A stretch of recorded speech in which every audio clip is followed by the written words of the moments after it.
Aliyah Boston, thank you so much for making the long trek to WTHR here downtown Indianapolis, going into year 3 for you here in the WNBA. Kind of crazy. Is that crazy? It's kind of crazy to think how fast time is going. I was actually just saying that, like, I can't believe this is my 3rd year. Aliyah Boston's recent interview praising new coach Stephanie White's communication and strategic skills subtly highlights areas where her former coach Christie faced criticism last season.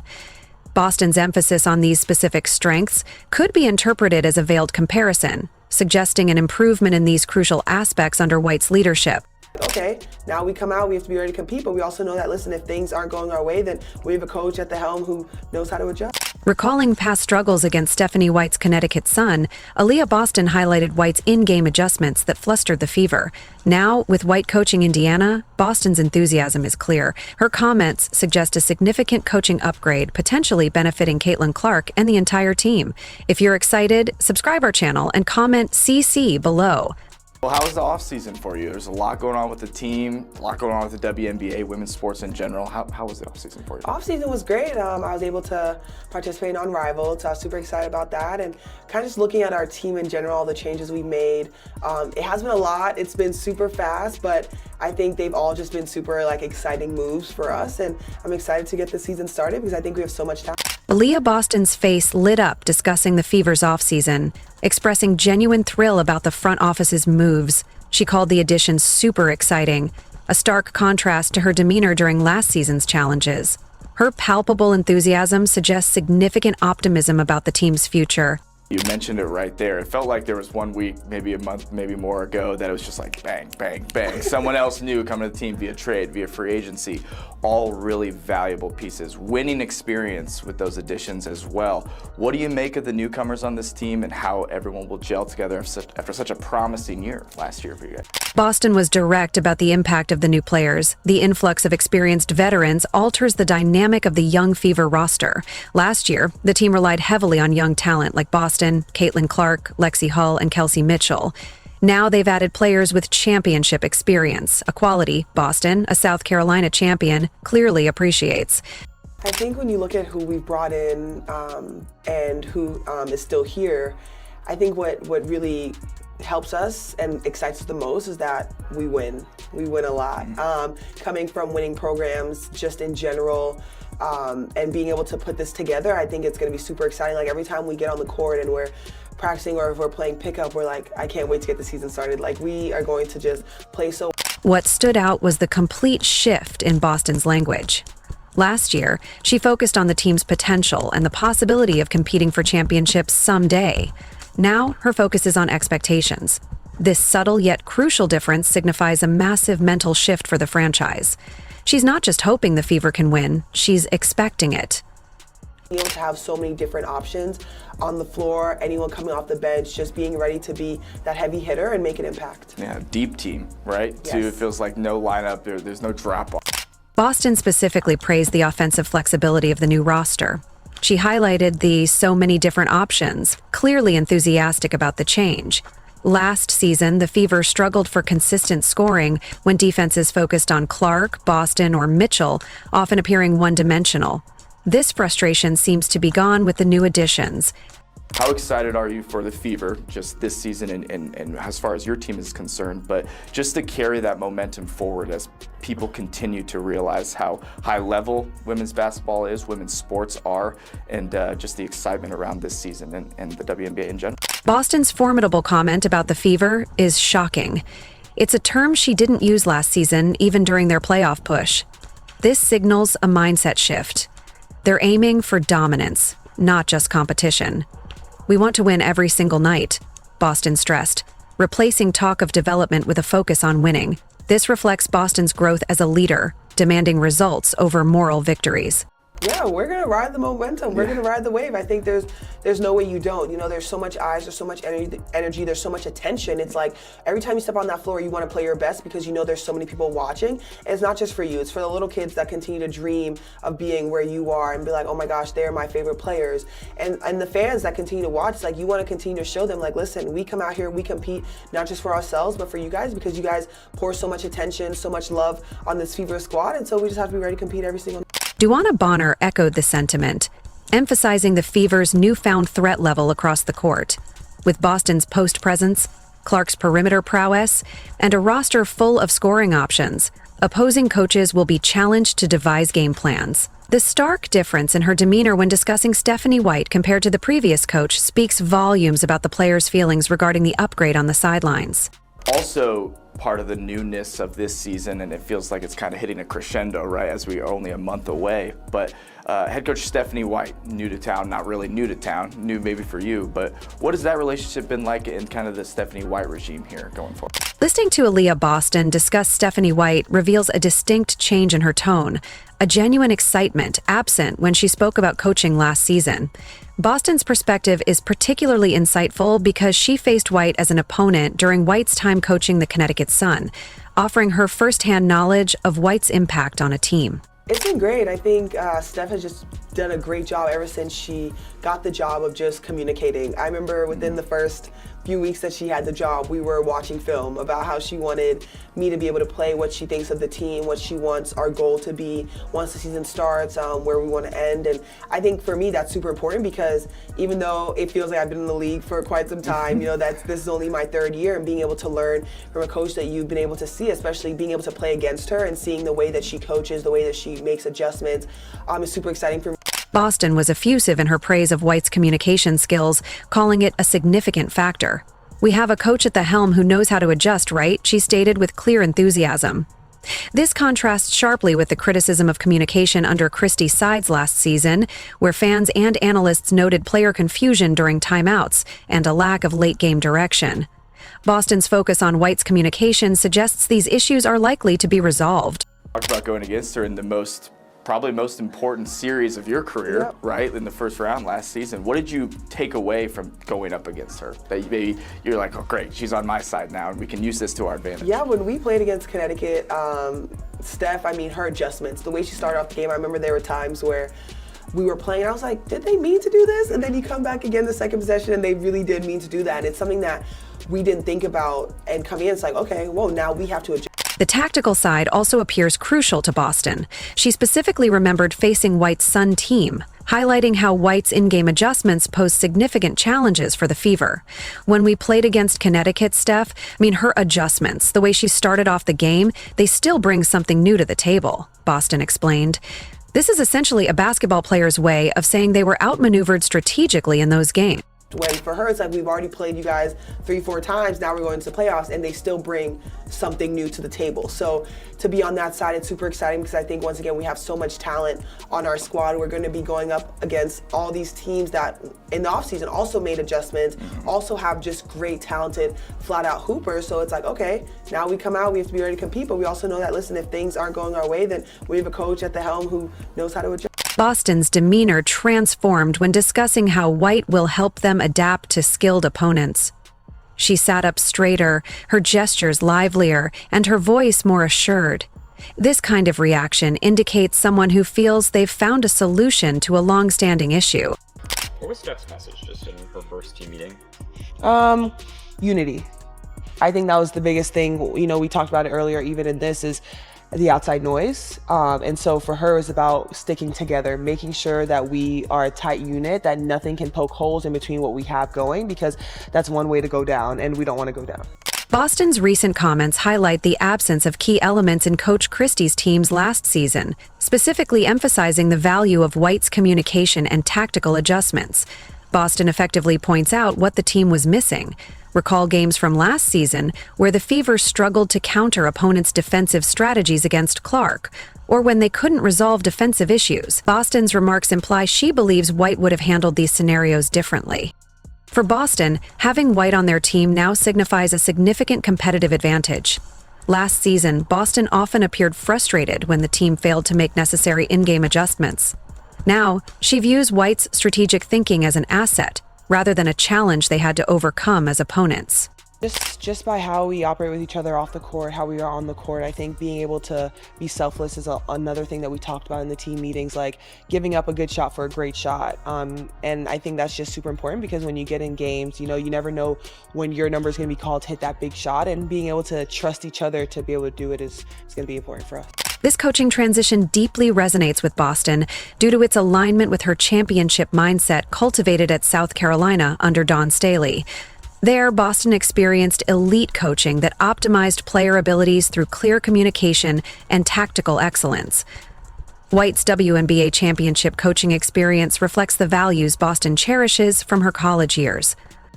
With the addition of new players and a coach Boston clearly trusts, the Fever's identity appears to be shifting. No longer satisfied with being a promising young team, Boston envisions a squad poised to become legitimate contenders. You mentioned there's so much talent on this team. There's so much excitement revolving around this. The new additions, the core, you, Caitlin, Kelsey, getting Kelsey back, that's obviously huge for this group. What is it, you kind of were the hunters last year. You were young, you were exciting, and really ended the season on a high note. Do you feel that transition, or is it too early to say that you're maybe the hunted at this point? Is there still a lot to prove with this group? What's the goal going in? What do you want to see, the expectations, everything like that, with all the talent that you keep mentioning? Aliyah Boston displays a different demeanor this offseason when discussing the Fever's upcoming season. She's no longer focused on development or potential. Her conversation centers on winning, plain and simple. This marks a complete shift in identity for a team that underwent years of rebuilding, and Boston is keenly aware of it. I think our expectations to win. That is it, flat out. I think every single time we play, every time we step on the floor, people are gonna want to beat the Fever. And I know last year it didn't start off that way for us, but as you said, halfway through the season, that switch was flipped, and it was like you didn't want to see us on your schedule. And I think we're gonna take that momentum going in. That straightforward declaration reveals everything about the Fever's current self-perception. They are no longer content simply to compete. They expect to win. This is the mindset of a contender, not an underdog. I'm excited. I think having a fresh start in a sense has been really great for us. I think just being able to practice and work out the way that we have been, I think it really shows what we're capable of, and so I'm excited to get started. The most captivating aspect of this transformation is witnessing Boston embrace the accompanying target. Last year, the Fever could surprise teams. This year, opponents will mark Indiana on their schedules, especially given the improved roster and coaching staff. Boston appears to relish this new reality rather than avoiding it. When discussing the team's returning core, Boston stressed the significance of continuity alongside their new addition. Kelsey, Caitlin, myself, and Lexi and DD, that's all coming back. These names, Mitchell, Hull, Boston, Clark, and Dantes, formed the core that displayed moments of brilliance last season. Now, with reinforcements arriving, Boston envisions a complete team forming. I think it's going to be keeping the main thing. For us, it's about winning, making sure that we continue to protect our locker room and don't let outside noise get in. And I think last year was a great start to that. And to be able to do it this year, I feel like we already know what's to come. What's particularly revealing is Boston's awareness of the heightened attention. She specifically mentioned the need to protect our locker room and don't let outside noise get in. This shows her understanding that with Caitlin Clark and new expectations comes a level of scrutiny the franchise hasn't faced in years. Managing that attention while remaining focused on winning presents a new hurdle. Just by how we operate with each other off the court, how we are on the court, I think being able to be selfless is another thing that we talked about in the team meetings, like giving up a good shot for a great shot. And I think that's just super important because when you get in games, you never know when your number is going to be called to hit that big shot, and being able to trust each other to be able to do it is going to be important for us. Boston also emphasized her personal adaptation to playing with Clark's fast-paced style. She stated, "I feel like one of the biggest things in that area was just getting to know and getting to play with Caitlin.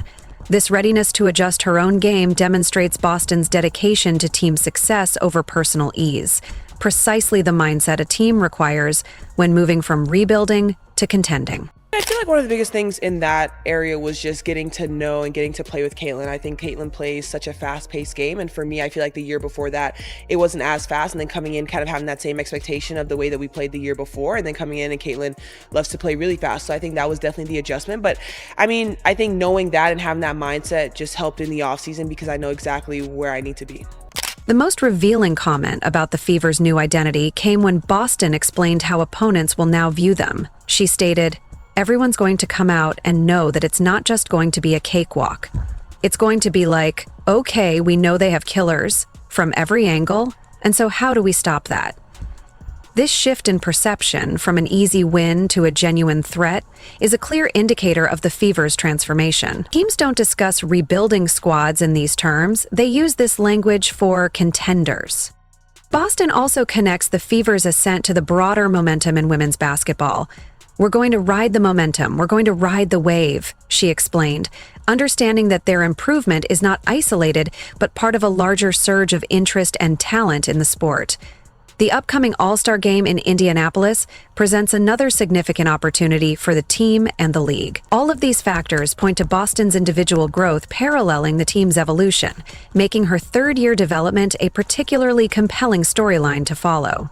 Just with the momentum of not only the WNBA at large, but the All-Star Game, I feel like so many eyes were on it last season. I think it's going to be, the energy is going to be so much higher because it's an indie. I feel like I say this every time about the fans that support women's basketball, that support sports in general, the attention that the Fever has been getting. I think no one wants to pass up a chance to see all the best athletes playing against each other in the same place. You know, sometimes it's hard for other people to be able to travel and catch other games of their favorite players, but to have it right here in your backyard, I think it's going to be truly amazing. While Boston is excited about the team's transformation, her focus also remains squarely on her personal development as she enters her third year.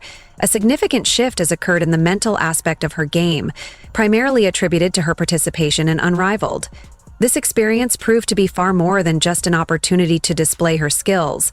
It fundamentally altered her perspective and approach to playing basketball. So year 3 for you, and you mentioned it feels like, I don't know which it feels like. You've been in the league for a while, or it's still only just 3 years, right? You've been a star. You've really had success in your young career.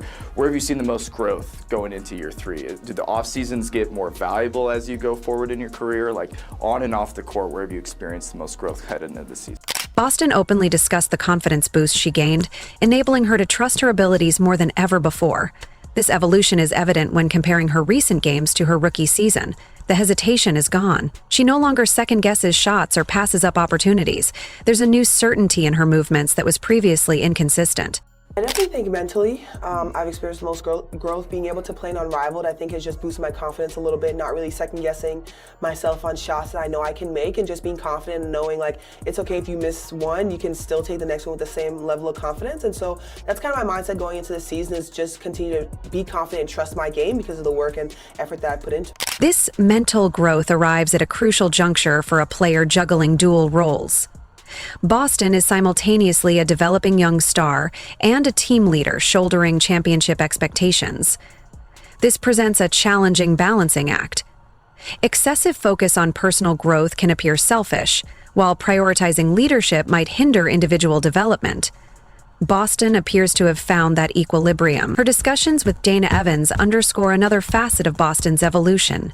Evans conveyed the immense importance of Boston's play to the team's success. Instead of shying away, Boston embraces this responsibility. She understands her role as the anchor in the paint, complementing Clark's control of the perimeter. This partnership creates a devastating inside-outside threat for the Fever that few teams can rival.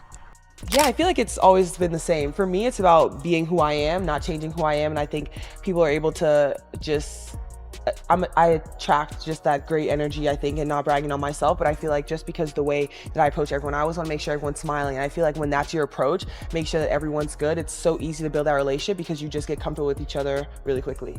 Boston's enthusiasm for sold-out crowds highlights her grasp of how fan energy influences on-court performance. She views passionate fans not as pressure, but as fuel. This perspective will be invaluable as expectations mount and scrutiny intensifies for the Fever. The most significant advancement in Boston's game is her mental consistency. She has cultivated the confidence to trust her abilities, even during difficulties. Every player experiences shooting slumps and challenging matchups, but Boston's new mindset enables her to remain effective even when things are not ideal. That dependability is what distinguishes good players from great ones. Aliyah, I saw that the team made a promotional film at Madam Walker Theater on Indiana Avenue. What's that mean in terms of significance with the Fever aligning with that historic site? Yeah, I think it's special. Not only like you think of everyone that support the Fever, but being able to tie in that to a historic site like that, I think is super special. And it just once again shows the bond that between sports and women's sports and the whole city of Indiana is really capable of. Boston's bond with Indianapolis transcends basketball. Her remarks about the team's promotional film at the Madam Walker Theater indicate she's embracing the city's culture and history. She expressed, "I'm just going to be ready to be a part of it. Every change that comes, I'll be ready and I'll be excited for it." This community connection is vital for a franchise aiming to rebuild its identity. Boston's personal growth perfectly mirrors the Fever's transformation. Both entered the league with immense potential, but encountered growing pains. Now, both seem poised to make a significant leap forward, evolving from developing prospects into legitimate forces in the WNBA. Doesn't want to play sold out crowds at home, and when you're away, you know, you have just a bunch of people that are wearing Fever jerseys. I think that's so important because you know that you always have a family and coming from the fans because they're always going to cheer you on. What Aliyah Boston's interview reveals is a team on the verge of something potentially remarkable. Improvements in talent, coaching, and crucially, confidence have shifted the Fever from a rebuilding team to one with genuine playoff ambitions. The way Boston discusses winning is no longer hypothetical. It's anticipated. When she states they aim to win every game, it's clear the mentality has entirely shifted. With Clark's vision, Hull's shooting, Mitchell's scoring, Boston's interior dominance, White's strategic acumen, and the championship experience of the new additions, this Fever team isn't merely preparing for the future, they are competing for the present. If you're a Caitlin Clark fan, drop a CC in the comments below. If you enjoyed, leave a like and subscribe. More videos are on screen now.